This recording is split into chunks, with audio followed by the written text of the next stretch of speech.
You are never, ever allowed to upset the alphabet people. The alphabet people took me. You know who I mean. Those people that took 20% of the alphabet for themselves.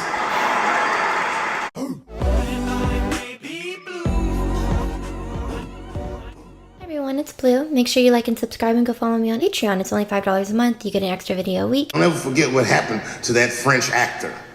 Juicy Smouillet. He's a very famous French actor. Today, I'm going to be doing another Dave Chappelle reaction, and it's to the LGBTQ community.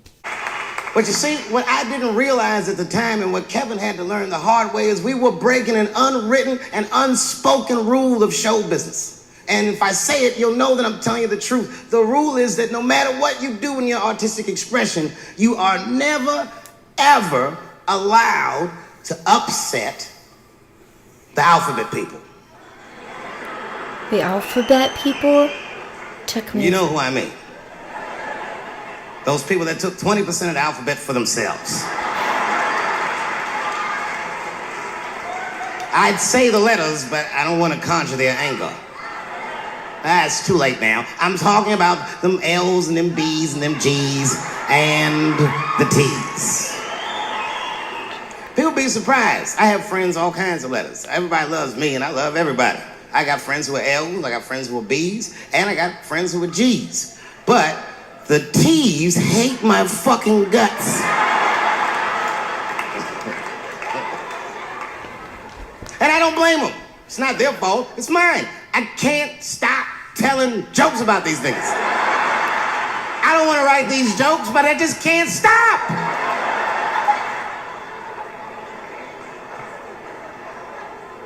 You know, you hear all those letters together all the time. LBGT, LBGT. And you think it's just one big movement. It's not. All those letters are their own movement. They just travel in the same car together. And my guess is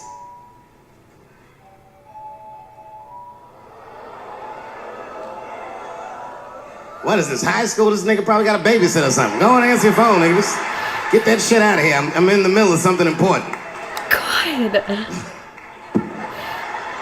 How awkward. Wouldn't it be fun if we made fun of him? He was like, and he went outside like, hello? Mama's dead. Oh no! Mama's dead.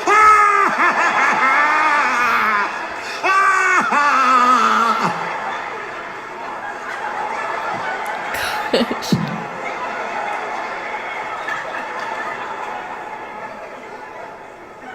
That was a weird timed phone call, wasn't it? It's like his phone is gay.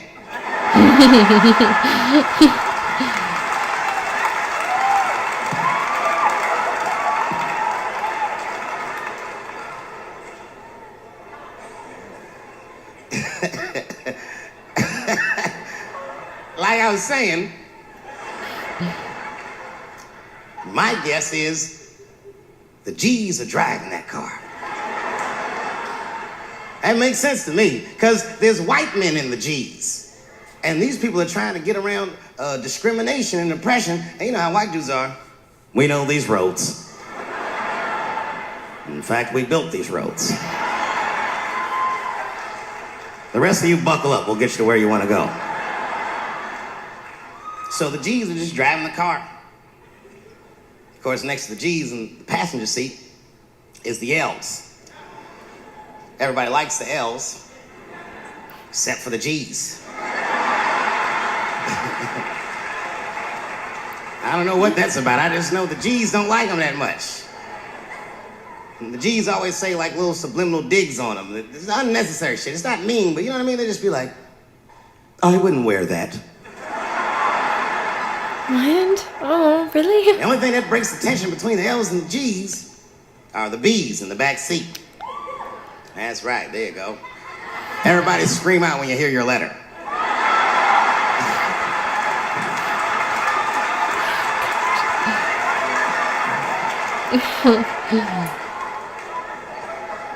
If it's one thing that the L's and the G's agree on, is that the B's are fucking gross. Aww. They seem greedy to the L's and the G's, you know what I mean? They're just sitting in the back seat like, yeah, man, I'll fuck anybody in this car. What's going on, man?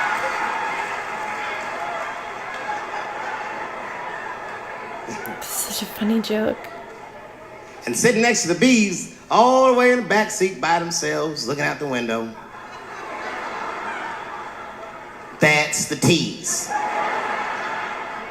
Everybody in the car respects the T's, but everyone also resents the T's. It's not the T's' fault, but everyone in the car just feels like the T's are making the trip take longer.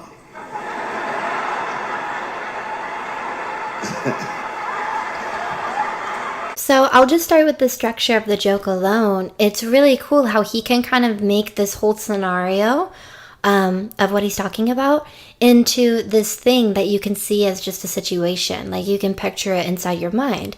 You're actually visualizing this car with somebody driving it, someone in the passenger seat, somebody in the back seat, and then somebody way in the back seat looking out the window.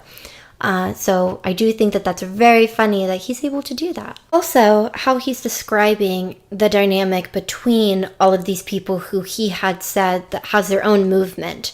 They just travel together. That's an interesting way to look at it, I guess, because I've never really thought of it that way.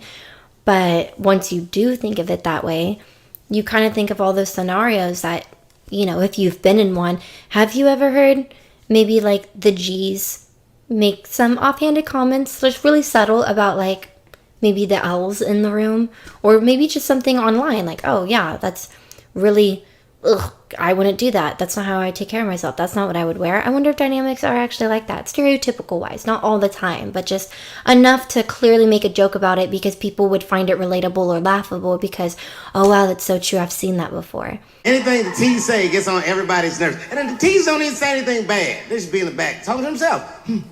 I'm hot. Shut up. Shut the fuck up, okay? Just roll the window down, you bitch. I don't know what you... What? Just said I was hot. Could you pull over at the next exit? I need to use the restroom. There is not a restroom for you for 4 states, nigga. Will you just shut the fuck up so we can get where we're going? Oh, you heard someone in the audience. Oh my god.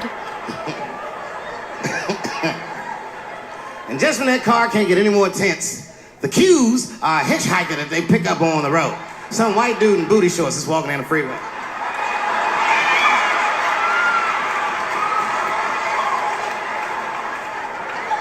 They're the hitchhikers of this car ride? G's see him. That guy might be one of us. Hey, are you okay? Need some help?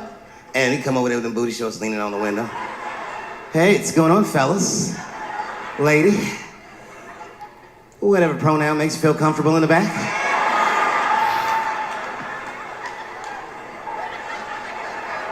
He can't stop. Yeah. I don't really know where I'm going. I don't know if I'm gay or I'm straight or whatever. All I know for sure is that, I really want to get in this car. Why does he sound like the Joker? Like, ugh. And they make him get in and sit in between the B's and the T's. I feel bad for T's, but they're so confusing. And it's not all my fault. I feel like they need to take some responsibility for my jokes. Because I didn't come up with this idea on my own. This idea that a person can be born in the wrong body. But they have to admit, that's a fucking hilarious predicament. It's really fucking funny. Oh my gosh. And if it happened to me, you'd laugh, wouldn't you? That wouldn't be funny if it happened to me? I think it would be. What if it did? What if I was Chinese, but born in this nigga body? That's not funny. And for the rest of my life, I had to go around making that face. Hey everybody, I'm Chinese! And everyone get mad. Stop making that face. That's offensive. What? This is how I feel inside. Dave Chappelle definitely seems like that person who has no lines drawn and is in a sense protecting comedy and not wanting to have, oh, that's off limits, or you can't make that joke, at least right now. It's just too soon. He seems very, very rebellious to that idea. And in that sense, I guess kind of being that person who's protecting comedy. In a very weird way, if you want to look at it this way, I mean, even Bill Burr has done this, where they kind of throw themselves out there first, in not like a sacrificing way, but they're definitely the ones who are testing the waters, which in the comedy world has to be looked at as a little noble. Because once somebody breaks that barrier and tests, am I going to be canceled for this? No? Okay, cool. I mean, everybody else kind of gets that flag that's like, oh, it's okay if we do it now because he did it. So he's like the person who's in a way almost kind of leading comedy, I think, in some sense, because there's certain things that he does, not only first, but almost alone. Even though I don't know Dave Chappelle that well, still, I do feel like what I'm learning from him is he's kind of like an architect of comedy.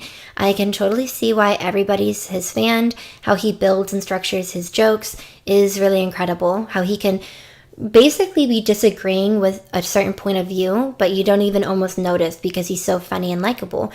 I just think that somebody has to have a lot more skill than just being funny in order to manipulate jokes that way, where you don't even really see what you're laughing at, or it's inappropriate but you're laughing anyways, or he's completely disagreeing with you but you still find it funny. So if you guys do have any more recommendations for Dave Chappelle, I am totally a fan now, so please leave those in the comments below, and thank you so much for watching.